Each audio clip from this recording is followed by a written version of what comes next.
Now, the rift within Mahavikas Aghadi widens just ahead of the Lok Sabha polls. The latest flashpoint between MVA parties is over candidates list, which has been released by Uddhav Thackeray's Shiv Sena.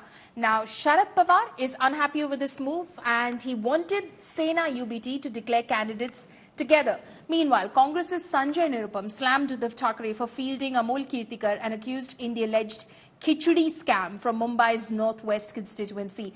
He stated that he won't be campaigning for Kirtikar. Nirupam has accused the Shiv Sena UBT faction of burying the grand old party, the Congress, in Mumbai.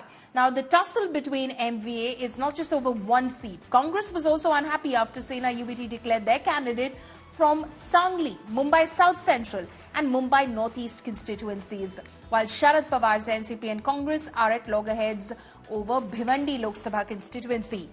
Meanwhile, Devendra Fadnavis has mocked the Aghadi, saying that the Congress must get used to how Uddhav behaves.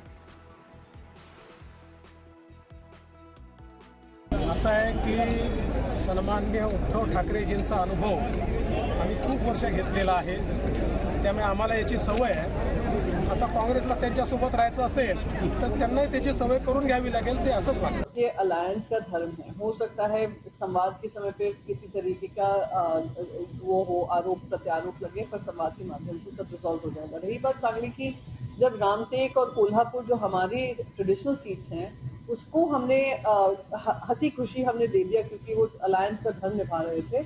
उसी तरीके से पश्चिम महाराष्ट्र में सांगली एक seat बचती है जो हमने कहा था कि इस पर हम अपना उम्मीदवार खड़ा करेंगे, और मुझे पूरा यकीन है कि जो भी नाराजगी है, जो भी उन्होंने व्यक्त किया है, वो चर्चा के माध्यम से रिजॉल्व हो जाएगी. आज इतना ही बताता हूँ, जो नामांकन में सारे प्रत्याशियों के नाम आए, ये सिर्फ प्रत्याशी नहीं है, ये आने वाले दिनों में शिवसेना के विजयी प्रत्याशी रहेंगे, सांसद हो जाएंगे, ये मैं इतना कहना चाहता हूँ. It's only about one seat and I'm sure we'll work it out. See, we are a democratic alliance, so everybody has a right to speak their mind. This is a democracy, yeah. मैं Congress party as a whole मैं उनकी बात करता हूँ. मैं किसी व्यक्ति विशेष ने कुछ टिप्पणी की उसके ऊपर बात नहीं करूँगा. ये बात अगर मल्लिकार्जुन खड़गे साहब ने कही है तो उसके ऊपर मैं टिप्पणी करूँगा. ये बात अगर नाना पटोले जी, बाला साहेब थोराट जी ने की है या पृथ्वीराज चौहान जी ने की है तो मैं बात करूँगा. बात ऐसी है कि हमारी लिस्ट आई है और सीट शेयरिंग की चर्चा लगभग पूरी हो चुकी थी. अब रामटेक हमारी सिटिंग सीट है ना, आपको तो सबको मालूम है, 5 बार जीत चुके हम लोगों से. अब वहाँ कांग्रेस ने अपना उम्मीदवार खड़ा किया, नाम घोषित किए, तो हमने क्या उसके ऊपर आक्षेप लिया है, ऑब्जेक्शन किया है? नहीं किया है. मैं जरूर ये मानता हूँ कि सांगली में कांग्रेस पार्टी का केडर है, हमारा भी है, कोल्हापुर में भी हमारा था, रामटेक में हमारा था. अब एक केडर महाविकास आघाड़ी के साथ अगर आता है तो सांगली वाली सीट महाविकास आघाड़ी को हम दे सकते हैं ना. शिवसेना हो, एनसीपी हो या कांग्रेस हो, ये महाविकास आघाड़ी है.